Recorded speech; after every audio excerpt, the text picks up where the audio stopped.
So I'm Emily Mello, and I'm currently a PhD student in the Natural Resources and Environmental Science Department at UNH, but I've been working with the town of Durham since the beginning of the fall semester. I've been working on a community-wide greenhouse gas inventory for the town as a fellow through the UNH Sustainability Institute. Durham doesn't have a baseline greenhouse gas inventory.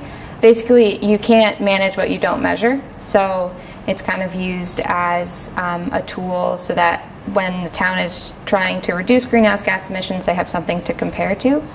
And community-wide inventories are a lot more complicated. Over the summer of 2020, Mary Potts was the fellow that worked with Durham, and she did a municipal greenhouse gas inventory, which is just the town-owned buildings.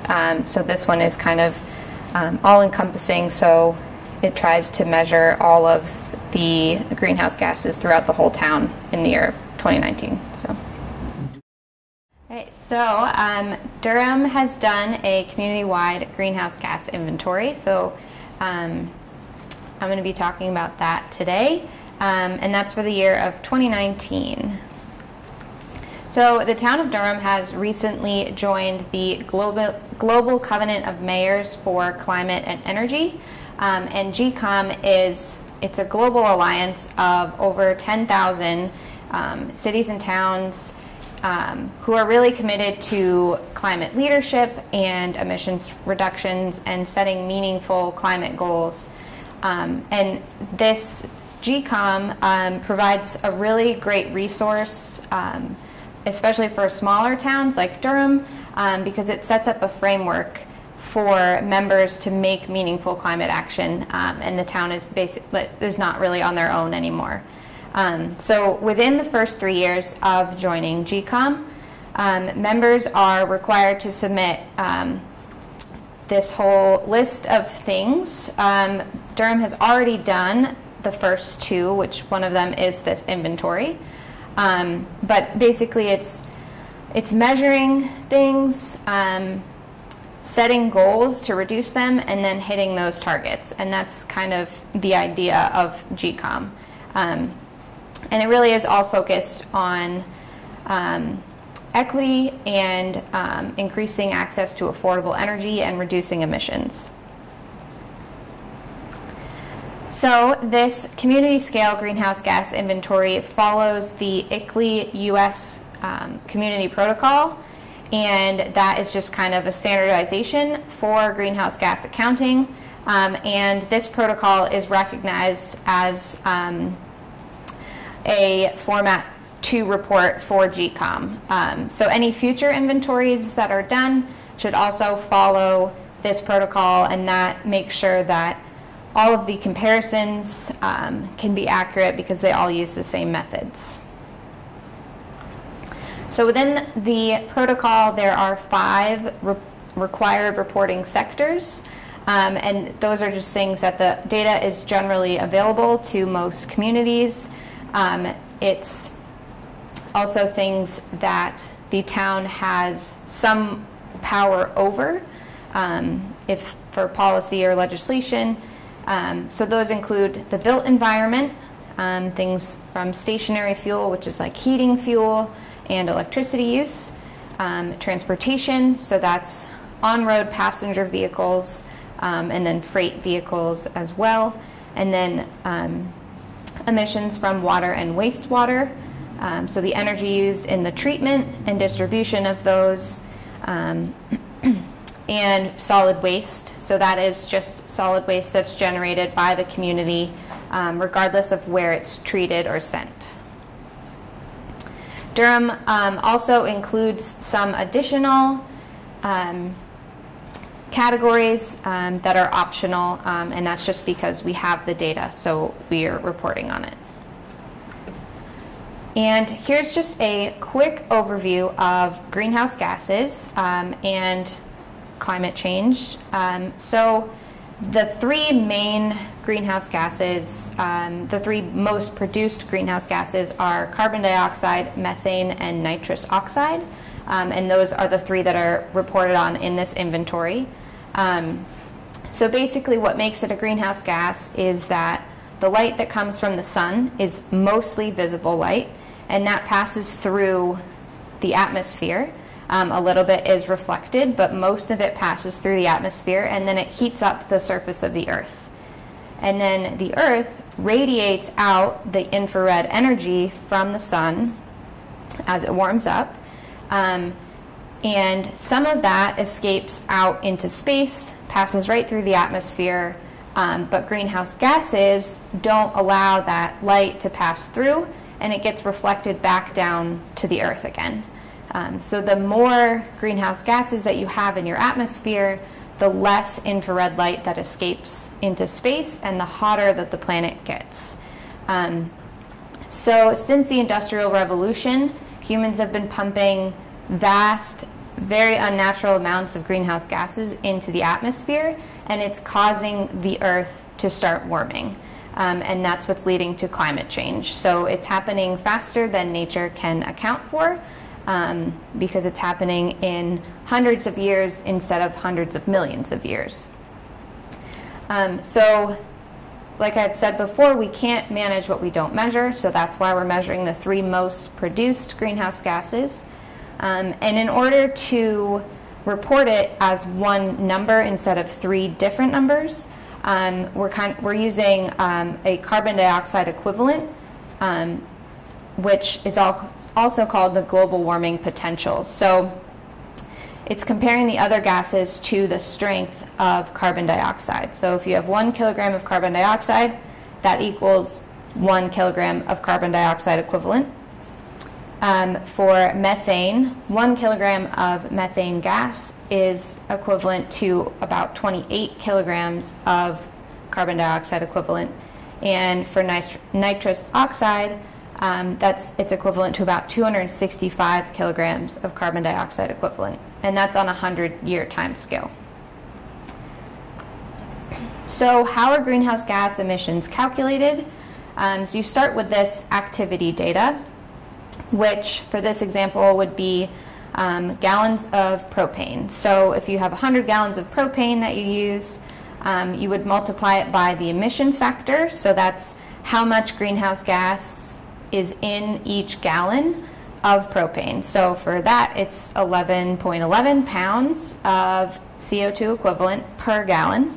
And that gives you the emissions. So 100 gallons of propane results in just over 1,000 pounds of CO2 equivalent. So these are the results from the community-wide inventory. So it's about 75,000, a little more than 75,000 metric tons of carbon dioxide equivalent. And the municipal footprint is about 1.5% of that community-wide inventory, which is very low. Most are much higher, at least in the 10% range. So that's really good that the municipal footprint is very low. And then it's split up. You can see from both the table and the pie chart that there's really 2 main categories of where emissions come from, and that's the built environment and transportation. And again, that's very typical. So that's kind of where action needs to be taken.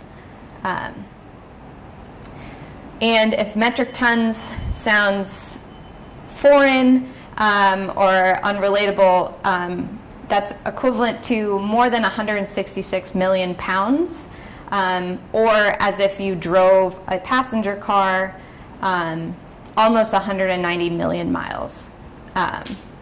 So it definitely is a lot of emissions, but it also is for an entire town. So some of my major takeaways from this inventory really show that the steps that Durham has taken so far to reduce emissions have really paid off. There's been a lot of initiatives in the last decade that were done obviously before this inventory, and that's one of the reasons why Durham's emissions are comparatively low to other towns in this area.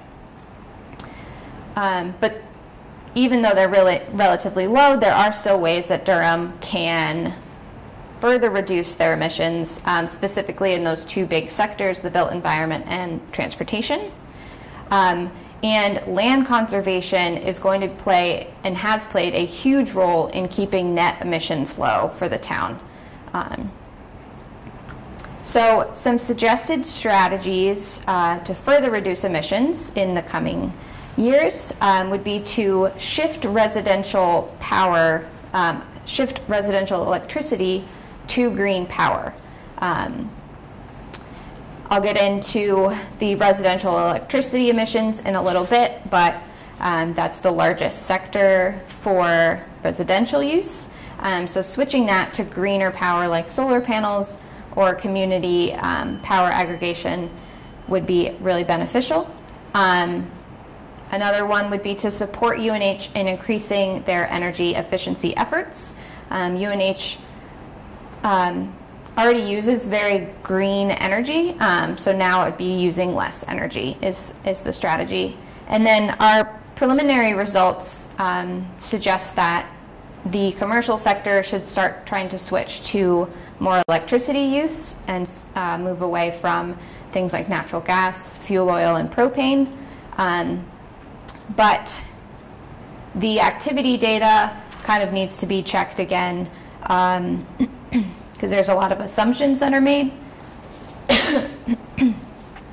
So we just need to reconfirm the commercial data given like surveys and things like that to get more accurate data.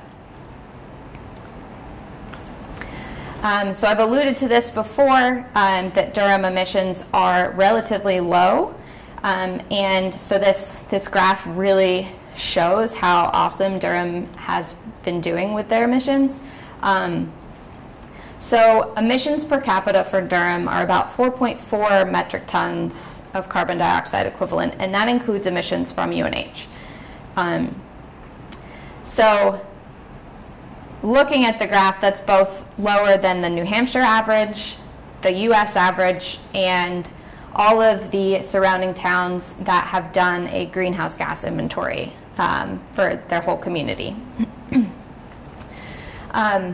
So that's really awesome, and Durham is showing that they are definitely a leader in sustainability. But that still is 9,700 pounds of carbon dioxide equivalent per person per year in Durham. So there's room for improvement, but Durham is doing awesome so far. So now I will move into the emissions from the different sectors, and I'll start with the emissions from the built environment. So that's about 47% of the total emissions in the town.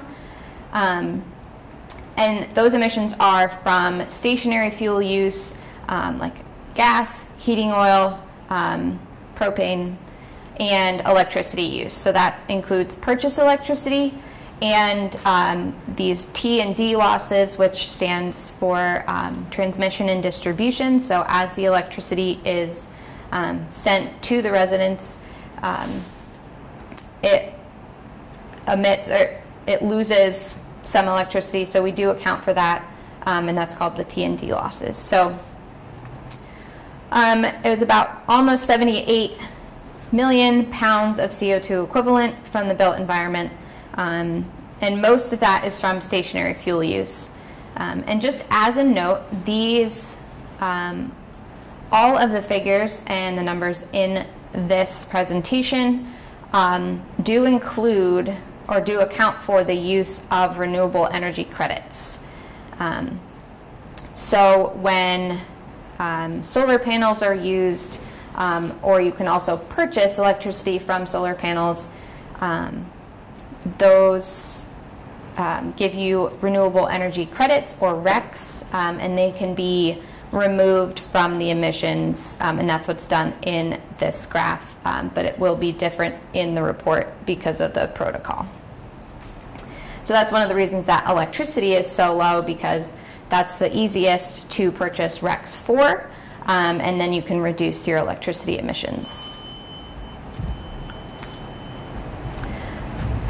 So comparatively, UNH produces a lot of emissions, and that's from their stationary fuel use. But from the residential and commercial sectors, they kind of have different emission sources.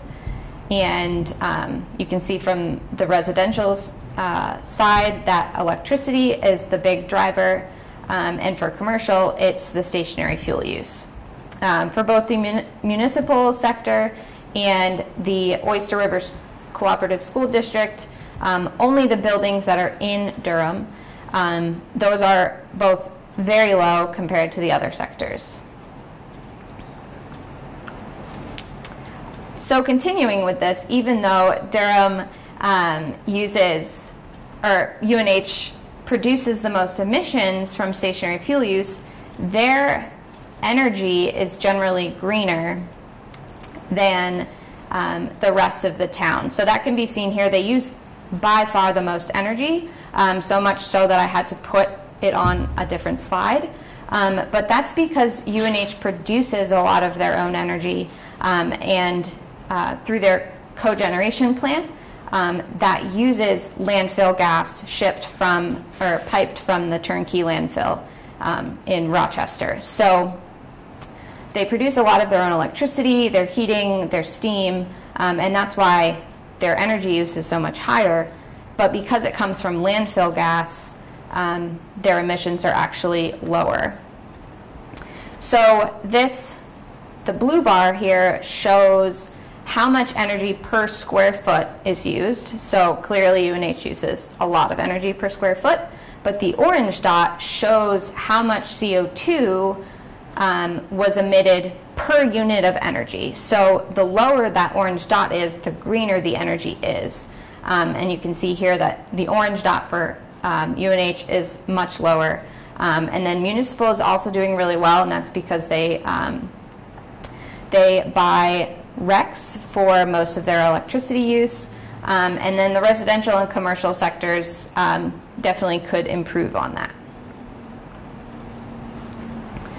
So here's just a quick overview again of the difference between Durham and UNH. So in this plot, Durham includes residential, commercial, municipal, the Durham buildings of the Oyster River School District, and then UNH is just UNH campus. So most of UNH emissions in the built environment come from stationary fuel, while in Durham it's almost a 50-50 split. So moving on to transportation, I will start with explaining how we got this number and give you some crazy numbers to think about. So part of the way that we calculate transportation emissions is by using the vehicle miles traveled within Durham. And so the daily vehicle miles traveled are estimated to be about 240,000 miles. And just to put that into context, the distance to the moon is just under that. So if you added up all of the vehicles traveling in Durham on a daily basis, you could get past the moon. And then annually, that's almost 90 million vehicle miles traveled, and the distance to the sun is about 93 million miles, so you could almost make it to the sun with just Durham's vehicle miles traveled. So that's insane. And we split up these, or the way that we got the vehicle miles traveled was by road type. And so on this graph here, the red is Route 4, and we just separated that out because it's a state road, and then everything else within Durham is considered a local road. So of those vehicle miles traveled, about 56% come from local roads, and 44% come from the Route 4. So transportation is about 48% of the total emissions. It's over 80 million pounds of CO2 equivalent. And so we split it up by vehicle type and by road type. So 45% of the emissions come from traffic on Route 4, and about 55% come from traffic on local roads. And almost all of it is coming from light-duty vehicles, which are basically anything smaller than a commercial truck. So it includes passenger cars, SUVs, light pickup trucks, and vans, whereas heavy-duty will include anything larger than a van, and then motorcycles also include mopeds, but it does not, it is not localized enough to include all of the moped use at UNH. So as a note, this was calculated, these emissions are considered pass-through traffic emissions. So it estimates the travel within the town boundaries regardless of where the trip stops or starts or what the intention of the trip is. So it includes traffic that is coming from, say, Concord, driving through to Portsmouth. Which is not a direct result of the town being here. So it kind of overestimates the transportation emissions, but we use this method because it's the most common way to do transportation emissions right now because of the lack of more accurate data.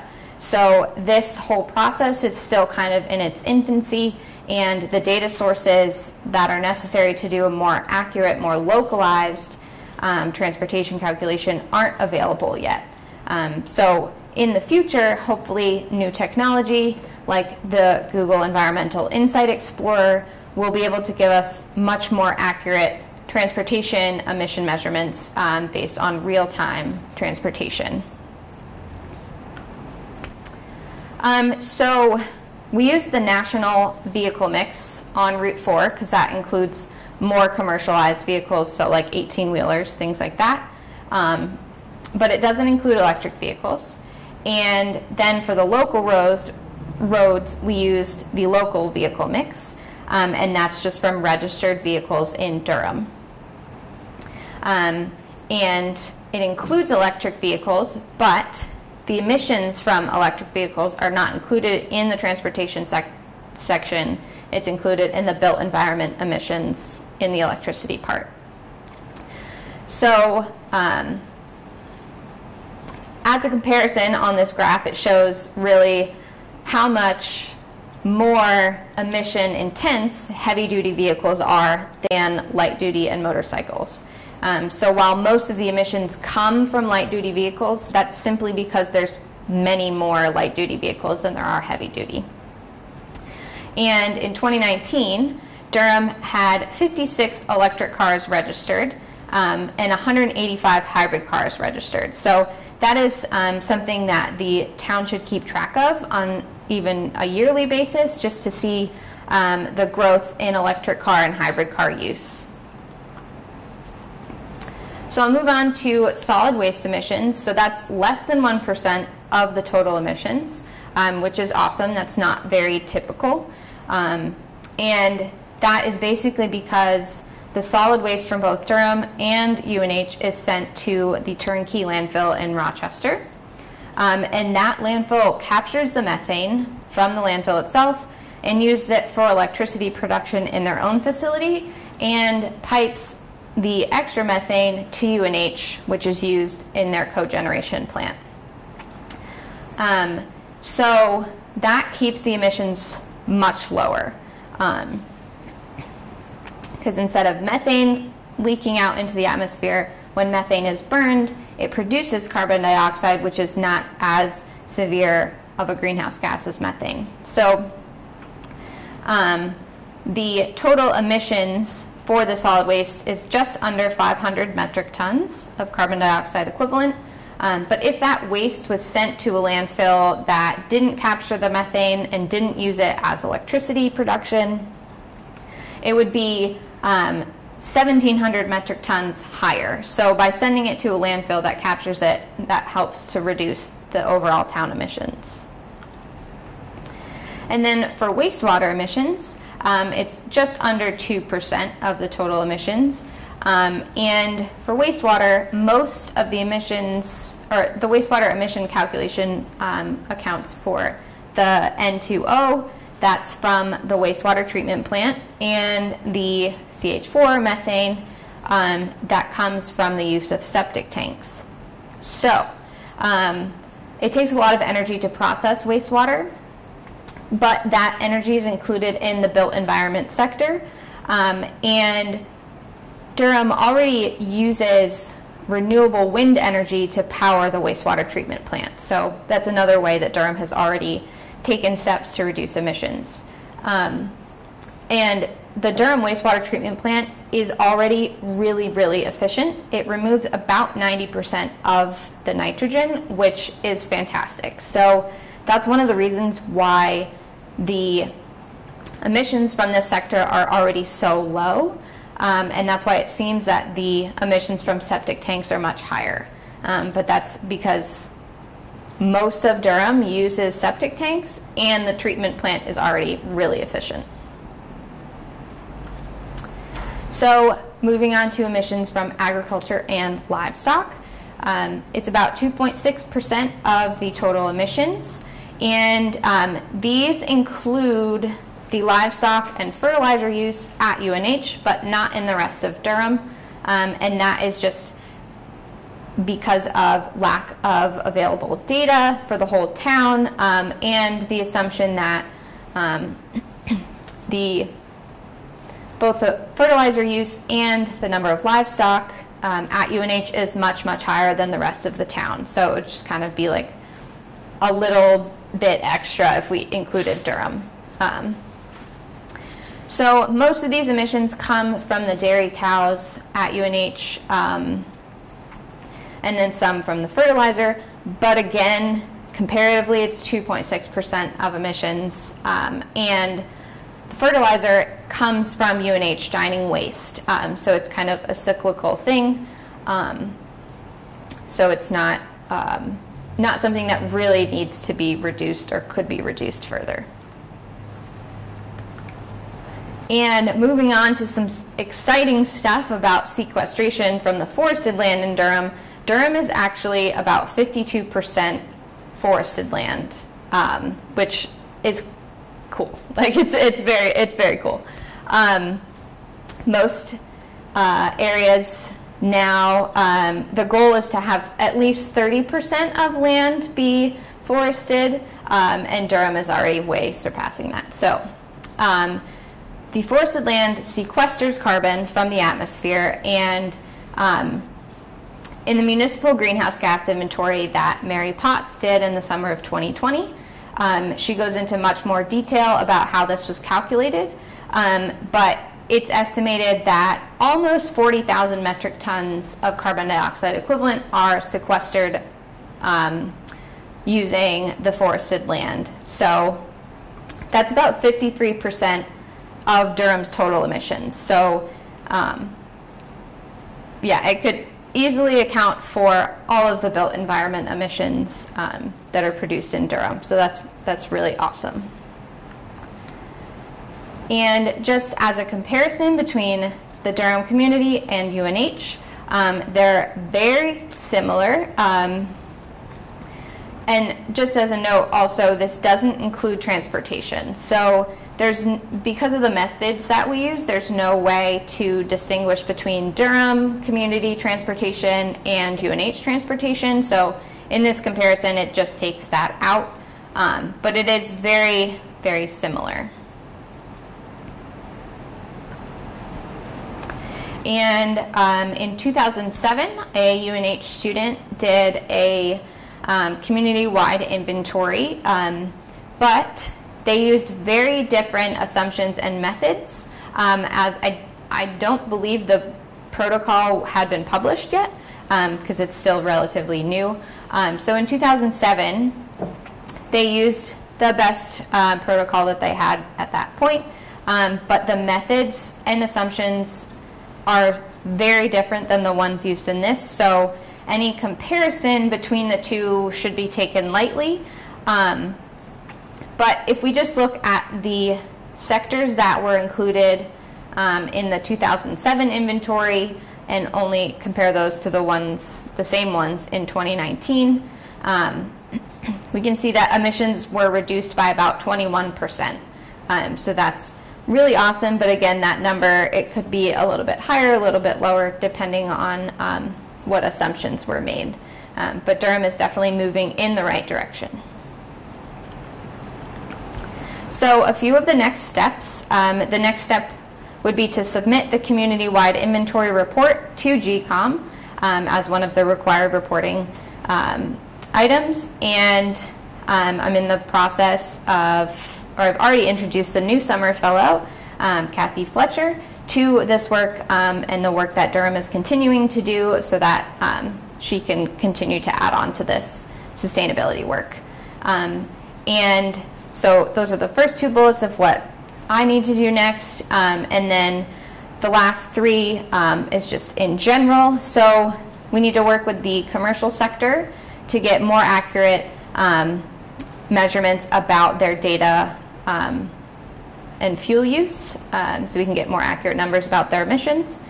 And something that Kathy Fletcher is working on this summer is to analyze the land use in Durham to get a more detailed picture of the emissions and sequestration value of the land in the town.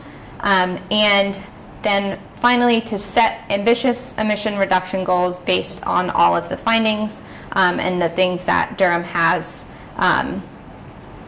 already done, and the ways that Durham can improve their emissions. And finally, acknowledgements. Todd, Nat, and Jen have been working with me since I started this back in September, and they've been super awesome and very helpful. And then from the Durham Energy Committee, Durham Public Works, Durham Town Council, the Assessor's Office, they've all given me tons of data and ways forward with this. And then through the UNH Sustainability Institute, who is helping me through this fellowship, from Kendall Gray, who was working with the Oyster River School District on their community or their greenhouse gas inventory, and so many others who both gave me advice and mentorship and data so I could do this calculation. And that's the end. Thank you.